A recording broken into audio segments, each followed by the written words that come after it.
Galing pa ng La Union ang ating client para bumisita sa ating showroom at warehouse.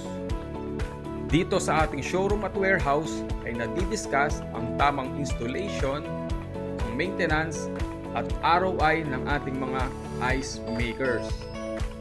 Itinuturo din dito ang tamang maintenance ng ating automated water purification system.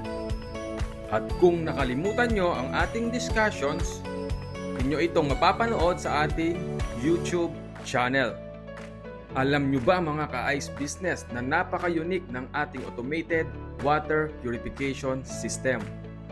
Dahil ino-notify ka nito kung kailan ka magpapalit ng mga filters. Ganon din ang ating automated ice makers. Ino-notify ka kung babagsak na ang yelo or puno na ang ice bin. Kaya mag-avail ka na ka-ice business at umpisahan na ang negosyong yelo. Upon your purchase ay may tsansa ka sa ating spin to win ng innovation machines. Maraming salamat po at congratulations sa bago nating ka-ice business from La Union.